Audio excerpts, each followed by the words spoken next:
साथियों नमस्कार। आज हम बता रहे हैं ईपीएस 95 पेंशन पर अब तक क्या क्या अपडेट है उसके बारे में आपको वीडियो में बताएंगे।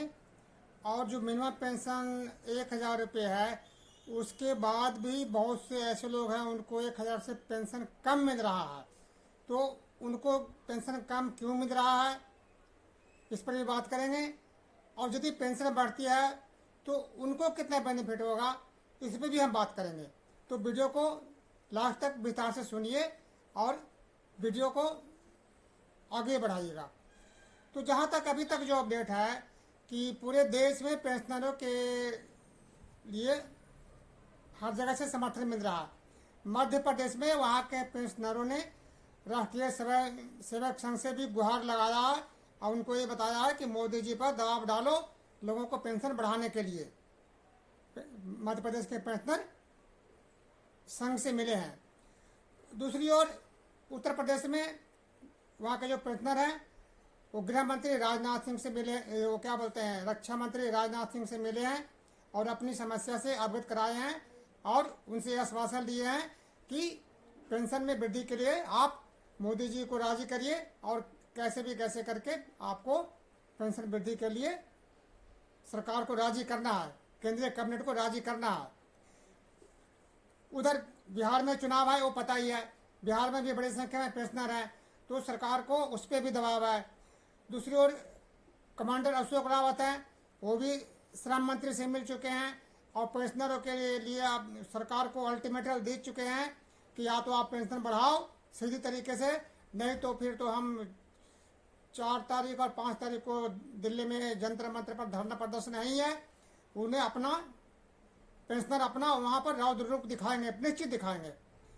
इसलिए हम सभी से ये प्रार्थना करते हैं कि जितने भी पेंशनर है जहाँ तक हो सकता है जंतर मंत्र पर पहुँचने का कष्ट करें ही। और 21 जुलाई से यानी कल से ही संसद सत्र शुरू होने वाला है। तो जैसा आपने देखा था कि पिछले शरद ऋतु में सत्र में जैसे कि पेंशनरों का मामला संसद में खूब पुरजोर तरीके से हमारे माननीय संसद सदस्यों ने उठाया था और 21 तारीख के बाद भी माननीय संसद पेंशनरों के मुद्दे को जोर शोर से उठाएंगे। तो ये सारी की सारी परिस्थितियाँ सरकार को पेंशन बढ़ाने पर मजबूर कर देगी। दूसरी ओर सीबीटी की मीटिंग हुई है, सीबीटी की मीटिंग में भी जो ट्रेड यूनियन हैं मजदूर संघ वगैरह हैं उन्होंने भी अपना पक्ष रखा है और पेंशनरों को मामला को जल्द से जल्द बढ़ाने के लिए मिनिमम पेंशन बढ़ाने के लिए बात पीएफ ऑफिस से फंड पीएफ से और श्रम मंत्री से किया है। तो सीबीटी की मीटिंग तो होती है तो उसमें तो मान लें प्रस्ताव पास भी कर दिया जाए तो अंतिम फैसला वो कहाँ जाता है श्रम मंत्री के पास, श्रम मंत्री से फिर वित्त मंत्री के पास पहुँचता है। तो वित्त मंत्री जो है कि अक्सर अब तक यही देखा गया कि वित्त मंत्री खजाना खाली होने का बहाना बना करके अब तक ये मामला टालते रहे हैं। तो उसके बाद मामला पहुंचता है प्रधानमंत्री के पास तो अंतिम फैसला प्रधानमंत्री को लेना होता है। तो अब तक जो आपने देखा है कि आप जो इससे पूर्व श्रम मंत्री थे संतोष गंगवार वो 2022 में थे, उन्होंने तो 3000 रुपये का प्रस्ताव उसी टाइम कर दिया था और सरकार से डिमांड किया था कि पेंशनरों की मांगे जो है जायज़ है और उनको मिनिमम पेंशन 3000 रुपया करना चाहिए। मगर आर्थिक नुकसान का बहाना बना करके और आर्थिक बोझ का बहाना बनाकर वित्त मंत्री ने उनके सुझाव को टाल दिया था और प्रधानमंत्री ने भी उसे ठंडे बस्ते में डाल दिया था। लेकिन ये बातें पुरानी हो गई है। मोदी जी को अब उसके बाद मोदी जी को अब ये बात समझ में आ गया है कि पेंशन वृद्धि को ज़्यादा दिन तक टाला नहीं जा सकता, क्योंकि उनकी पार्टी में ही बहुत से लोग हैं जो ये देख रहे हैं कि जो बुजुर्ग लोग हैं वो कम से कम 10 से 15 साल से अपने पेंशन बढ़ाने के लिए मांग कर रहे हैं और कितने दिन के कुछ 10 साल 5 साल के मेहमान भी हैं। तो ऐसे स्थिति में इनको पेंशन वृद्धि को ज़्यादा दिन तक टालना और लटका कर रखना सरकार के लिए ठीक नहीं है, ये भी समझ सकते हैं। खुद इनकी गृह मंत्री अमित शाह से और पीएम मोदी से बात हुई है, मोदी जी से बात हुई है और अंतिम फैसला एक्चुअल में तो प्रधानमंत्री को ही लेना है कि जो कैबिनेट की बैठक होगी, बैठक में ये प्रस्ताव रखा जाएगा। और चूंकि चारों तरफ से दबाव पड़ रहा है, उधर संसद में भी दबाव पड़ेगा, मजदूर संघ भी दबाव कर रहे हैं, और 4 और 5 अगस्त को जो जंतर मंतर पर धरना प्रदर्शन है, तो ये सारी परिस्थितियां हम पेंशनरों के हित में है। और सरकार को पेंशन वृद्धि के लिए राजी होने के अलावा कोई चारा नहीं है। 7,500 का जो डिमांड हमारे कमांडर अशोक रावत जी ने दिया है, साथ में मेडिकल और उसको महंगाई भत्ते के साथ जोड़ने का, ये हम पेंशनरों का हक है, कोई भीख नहीं है। जब आपको पता है कि कई राज्यों में बिना किसी कंट्रीब्यूशन के 3-3 हज़ार रुपये पेंशन मिल रहे हैं, उन्होंने कोई योगदान नहीं किया है। ये अपने जो प्रधानमंत्री जो है अपने जो सी कॉर्पोरेट मित्रों को अरबों रुपये का बैंक का लोन माफ कर दिए हैं, तो क्या वित्त मंत्री को ये दिखाई नहीं देता है कि आप अपने कॉर्पोरेट मित्रों को तो अरबों रुपये का लोन माफ कर दिए हैं, जो कि उन्हें कोई फर्क नहीं पड़ता। यदि 5 अरब रुपये उनके ऊपर लोन नहीं माफ किया जाए तो भी वो इतने सक्षम है कि उनका कारोबार पर कोई असर नहीं पड़ेगा। लेकिन वो क्यों ऐसा किया जाता है? उनके प्रॉफिट को, मुनाफा को बढ़ाने के लिए किया जाता है। जबकि यहाँ हमारी पेंशन क्या है? अपनी ज़िंदगी को गुजारने के लिए, मैंने किसी तरह से काम चलाऊ रूप से गुजारने के लिए वो मांग कर रहे हैं। उसके बाद भी सरकार को शर्म नहीं आती है कि कौन सा काम जरूरी है। कॉर्पोरेट घराने को लोन माफ करना जरूरी है, या जो दर दर भटक रहे हैं अपने, जो पूरे 35 साल 40 साल देश की सेवा देने के बाद भी वो मजबूर हैं, अपने दवा दारू के लिए मजबूर हैं, तो वो जरूरी है, या कॉर्पोरेट घराने को लोन माफ करना जरूरी है, वो जरूरी है, या संसद सदस्य को खुद अपने आप ही पेंशन बढ़ा लेना जरूरी है। तो ये चीज़ें, ये कितनी सरकार कितनी संवेदनहीन है कि जिन्होंने 35 साल तक देश की सेवा किया है, और जो से कि अब पेंशन के लिए वो दर दर भटक रहे हैं, उनको पेंशन कितना मिल रहा है?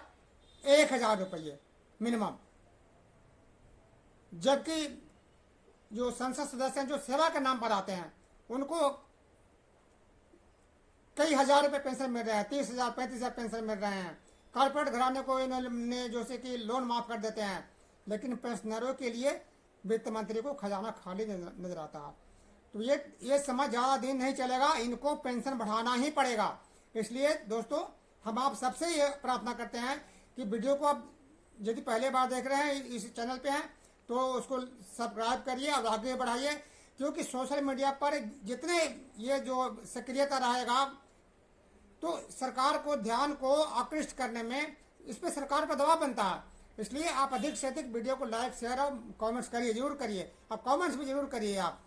अब बात रही ये पेंशन में, जो जिनका पेंशन पता है कि मिनिमम पेंशन अब 1,000 रुपया है, लेकिन उसके बाद भी कई लाख लोग ऐसे हैं जिनको पेंशन 1,000 रुपये से कम मिल रहा है। आखिर वो क्यों मिल रहा है? तो उस पर आप वो भी सुन लीजिए, उस पर क्या हो रहा है। एक्चुअल में क्या है कि बहुत लोगों ने 50 साल 55 58 साल जो पेंशन बनता है, 58 साल से कम पर ही पेंशन लेना शुरू कर दिया था। तो उसमें क्या है, हर साल 3% कम हो जाता है। तो कुछ लोगों को तो उस वजह से कम मिल रहा है पेंशन। कुछ लोग ऐसे हैं जिनका इनका क्या है कि ये पेंशन जो बनता है कि आपके क्या कंट्रीब्यूशन है और आपके जो से कि पेंशन की जो कि वेतन कितना है, इस फार्मूले से पेंशन बनाते हैं। जो इन्हें फार्मूला उन्होंने बना रखा है, तो उस फार्मूला के हिसाब से EPFO पेंशन बनाता है। तो उस हिसाब से मिनिमम पेंशन बढ़ने के बाद भी इनको 1,000 से कम पेंशन मिल रहा है। तो ये भी एक बहुत बड़ी शर्म की बात है। जब मिनिमम पेंशन सरकार ने 1,000 रुपये कर दिया है, चाहे परिस्थिति कुछ भी हो, चाहे वो 1 साल सर्विस किए हो या जो भी काम किए हो, लेकिन उनको भी कम से कम पेंशन 1,000 रुपये तो उनको मिनिमम हो जाना चाहिए था पहले, अब तक जब नहीं मिल रहा। तो अब बात है कि यदि यही फार्मूला लागू रहता है तो आगे उनको क्या होगा।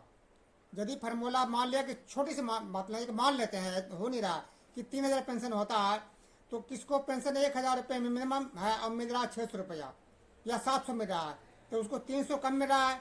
तो उसके हिसाब से जो इनका फार्मूला है, उसके हिसाब से आपको 3,000 पेंशन बनता है, तो 3 या 900 रुपये, यानी कि आपको 2,100 से लेकर 2,700 रुपये तक पेंशन मिल सकता है यदि पेंशन वृद्धि होता है तो भी, ऐसी हमारा अनुमान है।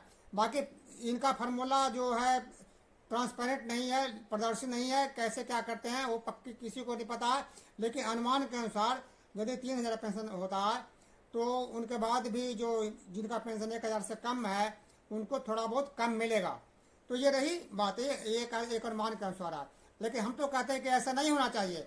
मिनिमम पेंशन का मतलब है कोई भी पेंशन, जिसको 500 मिल रहा, 400 मिल रहा, 900 मिल रहा, उस सबको ही पेंशन एक बराबर मिलना चाहिए जो मिनिमम सरकार करती है। चाहे उसका कंट्रीब्यूशन कितना रहा हो, चाहे उनकी सर्विस कितने साल की रही हो, चाहे फार्मूला कोई भी हो, लेकिन नए फार्मूले के अनुसार से उनको पेंशन मिनिमम जितना बनता है उतना तो मिलना ही चाहिए। ये हमारा सरकार से आग्रह है, अशोक रावत जी से भी आग्रह है और सभी ट्रेड यूनियन से आग्रह है कि मिनिमम पेंशन का मतलब है मिनिमम पेंशन। मिनिमम पेंशन तो आपने कर दिया 1,000 रुपये, लेकिन बहुत से ऐसे हैं उनको 700 मिल रहे हैं, 600 मिल रहे हैं। ऐसा क्यों? ये चीज़ नहीं होना चाहिए, इस पर भी सुधार होनी चाहिए। दोस्तों, आपको वीडियो अच्छा लगता है तो इसको लाइक करिए, सब्सक्राइब करिए और आगे जरूर बढ़ाइए, ताकि सभी लोगों को ये बातें तक पहुंच सके और सरकार तक भी ये बातें पहुंच सके। जय हिंद।